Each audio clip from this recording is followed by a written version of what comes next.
এই বিশ্ব ভালোবাসা দিবসের সাথে মুসলমানদের কোনো সম্পর্ক নাই। আমার প্রিয় ভাইরা, এই যে আপনি অবৈধ সম্পর্কে জড়ালেন, কেন আল্লাহ অশ্লীলতাকে হারাম করেছে দেখেন। বলতেছিলাম যে এটা আপনার নাসল, আপনার জেনারেশন, আপনার লিনিয়েজ, আপনার বংশকে প্রিজার্ভ করা, কে কার বাবা, কে কার মা, বাবা মা জানা, প্রজন্মকে প্রিজার্ভ করা, এটা ইসলাম ওয়াজিব করে দিয়েছে। এই যে অবৈধ সম্পর্কের কারণে, বিশ্ব বেহায়া দিবসের কারণে, এগুলোর আউটকাম আউটপুট হিসেবে মাঝে মাঝে ঢাকা মেডিকেলের ডাস্টবিনে নবজাতকের বাচ্চার কান্নার আওয়াজ শুনতে পাওয়া যায়।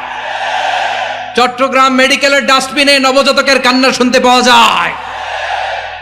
বুঝতে পারলে আওয়াজ করে বলেন। এই যে চট্টগ্রাম মেডিকেলে যে নবজাতকটা পাওয়া গেল, ওর বাবাকে আমাকে বলেন, ওর বাবাকে, ওর মাকে, ও কোন ফ্যামিলির সন্তান কেউ জানে? আপনি হিউম্যান ডিগনিটিকে অপমান করেছেন না? আপনি তার ভবিষ্যৎকে অন্ধকার করেছেন না? আপনি তার লিনিয়েজকে প্রশ্নবিদ্ধ করে দিয়েছেন না? এই জন্য আল্লাহ তাআলা অশ্লীলতাকে আমাদের জন্য হারাম করে দিয়েছেন। পড়েন সুবহানাল্লাহ। প্রকাশ্য অপ্রকাশ্য সব অশ্লীলতাকে হারাম ঘোষণা করে দিয়েছে কে? আবার দুনিয়ার বুকে যারা অশ্লীলতার প্রসার করে তাদের জন্য শাস্তি মজুদ রেখেছে কে? রব্বুল আলামিন বলেন, ইন্নাল্লাযীনা ইউহিব্বুনা আন তাশিআল ফাহিশাতু ফিল্লাযীনা আমানু লাহুম আযাবুন আলীমুন ফিদ দুনিয়া ওয়াল আখিরাতি ওয়াল্লাহু ইয়ালামু ওয়া আনতুম লা তা'লামুন। নিশ্চয়ই যারা বিশ্বাসীদের মাঝে অশ্লীলতার প্রচার প্রসার করতে চায় তাদের জন্য আমি মর্মন্তুদ শাস্তি প্রস্তুত করে রেখেছি, দুনিয়াতেও রেখেছি, আখিরাতেও রেখেছি। ঘোষণাটা কার? যারা এই নাটকের নামে, সিনেমার নামে, রূপালী জগতের নামে, মুভির নামে, ওটিটি প্ল্যাটফর্মের নামে আমার সমাজে অশ্লীলতা ছড়াতে চায় তাদের জন্য কঠিন মর্মন্তুদ শাস্তি মজুদ রেখে দিয়েছে কে? ও আমার বোনেরা, এখনো আপনি জাগবেন না? এখনো আপনার চিন্তার দুয়ারে এখনো নাড়া পড়ে নাই?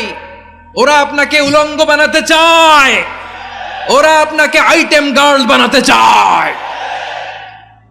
এজন্য ইসলাম অশ্লীলতাকে হারাম করেছে। হারাম। ইসলাম বলেছে যোজন যোজন দূরে থাকো, ওরা বলে না কাছে আসো, কাছে আসার গল্প, ক্লোজ আপ ওয়ান, কাছে আসার গল্প আছে না নাই? আল্লাহ বলেন ওয়ালা তাকরাবুজ জিনা, কাছেও এসো না, জিনা থেকে যোজন যোজন কিলো দূরে থাকো, ওরা বলে কাছে আসার গল্প। আমার ভাইয়েরা, কাছে আসতে হলে আমরা কোরআনের কাছে আসব, কাছে আসতে হলে নবীর কাছে আসব, কাছে আসার গল্প হবে আমার রবের কাছে আসার গল্প। চিল্লায় বলো ঠিক কিনা? আওয়াজ করে বলুন, অশ্লীলতার সাথে আমাদের কোনো সম্পর্ক? আমরা এই সমস্ত ক্লোজ আপ ওয়ান, কাছে আসার গল্পের প্রোগ্রামে যাব? আমরা কোন ধরনের অশ্লীল কন্টেন্ট সোশ্যাল মিডিয়ায়, টিভিতে দেখব? কি যুগ যে আমরা কাটাচ্ছি আপনি কল্পনা করতে পারবেন না। নারী পুরুষের বস্ত্রহীন যুগল দৃশ্য, এটাকে দিয়ে ওরা কোটি ডলারের ইন্ডাস্ট্রি বানিয়েছে। পুরো মানব ইতিহাসে এরকম জঘন্য সময় মানব ইতিহাস পার করে নাই। এজন্য অশ্লীলতার সাথে আমাদের কোনো সম্পর্ক। আমার বোনেরা, আপনাদেরকে যে কি বলে তারা বুঝায়, রূপালী জগৎ শুনেই আপনি ভরকে যাবেন না। রূপালী জগতে যে নারী যত বেশি উলঙ্গ সে নাকি তত বেশি সাহসী। জানেন, বলে এটা একটা সাহসী নারী, খুব সাহসী পদক্ষেপ তার। যত বেশি শরীর থেকে কাপড় নামাতে পারবে, যত বেশি বস্ত্রহীন হয়ে নিজেকে প্রেজেন্ট করতে পারবে, সে নাকি তত বেশি সাহসী। আমার ভাইয়েরা, শয়তানের প্রথম এজেন্ডা ছিল বনি আদমকে বস্ত্রহীন করা। সে আদম এবং হাওয়া আলাইহিস সালামকে নিষিদ্ধ গাছের ফল খাইয়ে তাদেরকে বস্ত্রহীন করেছে। এই জামিনেও সে আমাদেরকে বস্ত্রহীন করতে চাইবে। এই রূপালী জগতের নামে তারা এটা করে। আমার প্রিয় বোনেরা, আপনি জানেন না আপনার দাম কত। ওরা আপনাদেরকে বিজ্ঞাপনের সস্তা পণ্য বানাতে চায়। ওরা আপনাদেরকে ওদের ভোগের লিপসার টুলস বানাতে চায়। ওরা আপনাদেরকে দিয়ে ওদের খায়েশ পূরণ করতে চায়। এটা আপনাদের জন্য মোটেও ডিগনিটি নয়, এটা আপনাদের জন্য সম্মান নয়।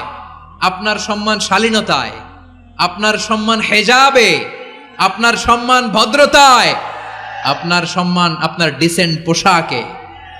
পোশাক বলে দেয় এই নারীটা ভদ্র না অভদ্র। পোশাক বলে দেয় এই মেয়েটা কোন ঘরের মেয়ে। আওয়াজ করে বলেন ঠিক কিনা? আপনি জানেন না আপনারা এই সস্তা পণ্য বানায়, ভোগের পণ্য, বিলবোর্ডে আপনাকে উলঙ্গ করে উপস্থাপন করে। এই অশ্লীলতার সাথে ইসলামের কোনো সম্পর্ক